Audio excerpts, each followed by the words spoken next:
অসমৰ ঐতিহ্যমণ্ডিত নগাঁও জিলাৰ ধিং মৌজাৰ অন্তৰ্গত একেবাৰে পশ্চিম কোণাত পাণবাৰী নামৰ এখন ঐতিহ্যমণ্ডিত সত্ৰ আছিলে।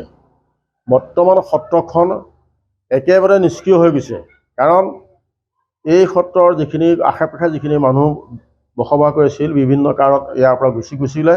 বৰ্তমান সত্ৰখনৰ আমি জানামতে বহু মাটি আছিলে, কিন্তু এতিয়া দেখিবলৈ গৈছে যে ধিং চাৰ্কলৰ 17 লোচাহে মাটি আছে বুলি আমি জানিব পাৰিছোঁ।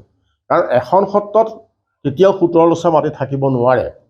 আমি বিভিন্ন সত্ৰত দেখিবলৈ পাইছোঁ 500 বিঘাৰ ওপৰত, হাজাৰ হাজাৰ বিঘাৰ ওপৰত আছিল, কিন্তু আমাৰ সত্ৰত 17 বিঘা মাটিহে আছে, 17 লোচা মাটিহে আছে।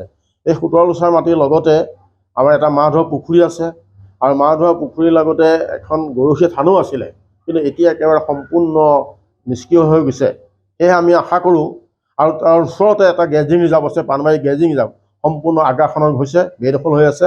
এই বেদখলবিলাক মুক্ত কৰিব লাগে, আৰু পাণবাৰী থান সত্ৰখন পুনৰ উদ্ধাৰ কৰি পেলাই আমি অসম চৰকাৰক আহ্বান কৰিলোঁ। সত্ৰৰ আগে সৰজমিন তদন্ত কৰি পেলাই সম্পূৰ্ণ ৰিপৰ্ট ইয়াৰ পৰা সংগ্ৰহ কৰি পেলাই তেওঁলোকে উদ্ধাৰৰ প্ৰচেষ্টাত আগবাঢ়িছে বুলি আমি জানিব পাৰিছোঁ, কিন্তু বৰ্তমানলৈকে তেওঁ কি পদক্ষেপ লৈছে আমি জানিব পৰা নাই। পাণবাৰী সত্ৰৰ যোনটো বিষয়টো আপুনি ক'লে, এই বিষয়টো আমি চাব লাগিব। মাত্ৰ 7 লোচা মাটি আপোনাৰ আমি যিবিলাক গম পাইছোঁ মাত্ৰ আছে 17 লোচা মাটি। 17 লোচা মাটি। এখন সত্ৰত মাত্ৰ 17 লোচা মাটিহে থাকিব পাৰে নেকি?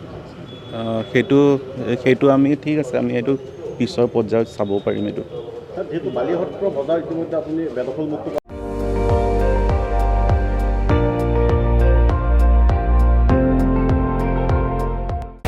আপুনি চাই আছে ND24, সৰ্বশ্ৰেষ্ঠ নহয় সৰ্বোত্তমৰ দৌৰ।